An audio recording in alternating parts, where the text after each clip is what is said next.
Hi, welcome back to feature life styles. இன்னைக்கு மார்கழி மாதத்தோட 2வது நாள். காலையிலேயே 3:30க்கெல்லாம் எந்திரிச்சாச்சு. எந்திரிச்சிட்டு நம்மளோட ஒர்க்கை ஸ்டார்ட் பண்ணிடலாம். பூஜை பண்ணுறதுக்காக வந்துட்டு முதல்ல நம்ம ஃப்ரெஷ்அப் ஆகிட்டு வரணும், குளிச்சுட்டு. அதுக்கப்புறமா தான் எல்லா வேலையும் நடக்கணும். அண்ட் அதுக்கு முன்னாடி வீடியோக்குள்ளே போகிறதுக்கு முன்னாடி கண்டிப்பாக அந்த வீடியோவை சப்ஸ்கிரைப் பண்ணிவிட்டு பாருங்கள். வீடியோவை ஃபுல்லாக பாருங்கள். இந்த வீடியோ லாஸ்ட்டில் உங்களுக்கு ஒரு இன்ஃபர்மேஷன். எல்லாருக்கும் மார்கழி மாதம்னா ஞாபகம் வர்றது குளிர் தான். அந்த குளிரில் நம்ம எந்திரிச்சு நம்ம கடவுளுக்காக ரொம்ப விரும்பி ஒரு விஷயத்த பண்ணும்போது மனசுல எல்லாம் லேசாகி ஒரு நிம்மதியான ஒரு பீஸ்ஃபுல்லான ஒரு மார்னிங் இருக்கும். எந்த சவுண்டும் இருக்காது. யாரும் நம்மளை கட்டாயப்படுத்த மாட்டாங்க. யாரும் நீ இதை பண்ணி தான் ஆகணும்னு சொல்ல மாட்டாங்க.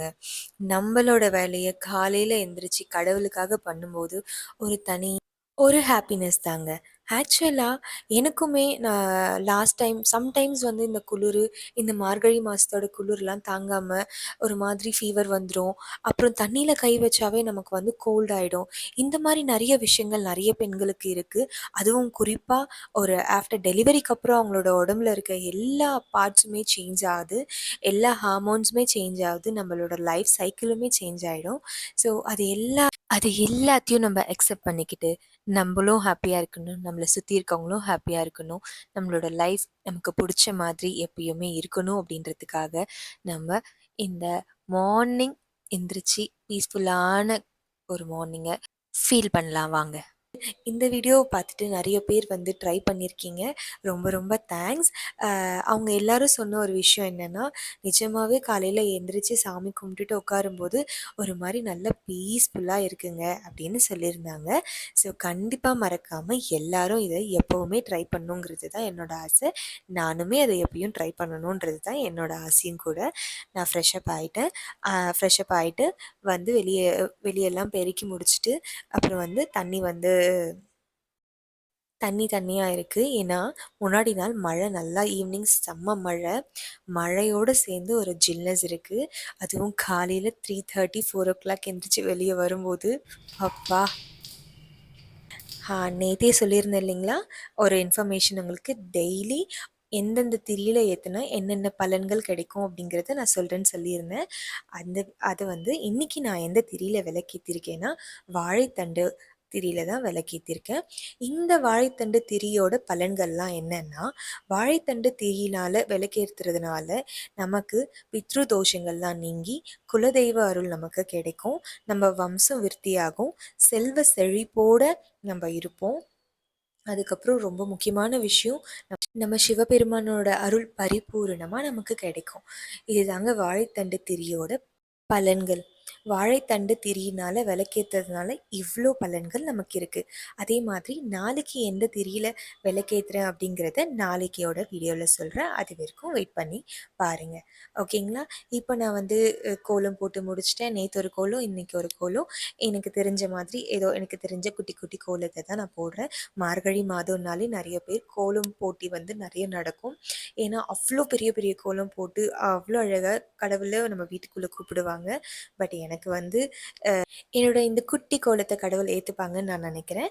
அண்ட் இப்போ விளக்கேற்றிடலாம். டைம் இப்போ கரெக்டாக 4:30 ஆகுது. நான் விளக்கேற்றிட்டேன். அதுக்கப்புறம் துளசி மாடத்துலேயும் துளசி செடி இருக்குது, மாடம் இல்லை, துளசி செடிக்கிட்டேயும் கோலம் போட்டு விளக்கேற்றி முடிச்சிட்டேன். அண்டு இப்போ பார்த்திங்கன்னா ரோட்டில் அப்படியே கொஞ்சம் ஃப்ரண்ட்டில் போய் ரோட்டில் போய் பார்க்குறேன், யாருமே இல்லை. ரொம்ப எம்டியாக இருக்குது, ரொம்ப சைலண்ட்டாகவும் இருக்குது. அப்படியே உள்ள பூஜை ரூமில் நம்ம விளக்கேற்றலான்னு சொல்லிட்டு வந்தாச்சு. பூஜை ரூமில் விளக்கையும் ஏற்றியாச்சு. பூவெல்லாம் வச்சுட்டு சாமிக்கு விளக்கேற்றியாச்சு. இன்றைக்கி என்ன நெய்வேத்தியம் பண்ண போகிறேன்னா, அதுக்கு முன்னாடி தீப ஆராதனை பண்ணிடலாம்.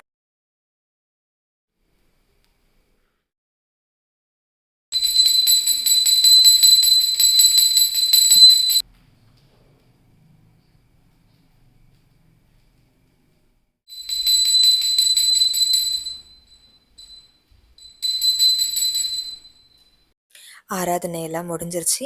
இப்போ சாமி கும்பிட்டாச்சு. சாமி கும்பிட்டுட்டு நேராக போய் பிரசாதம் செய்ய வேண்டியது தான். இன்றைக்கி என்ன பிரசாதம்னா, ஆண்டாளுக்கும் பெருமாளுக்கும் பிடிச்ச மாதிரி வெள்ளை பாயாசம் தான்.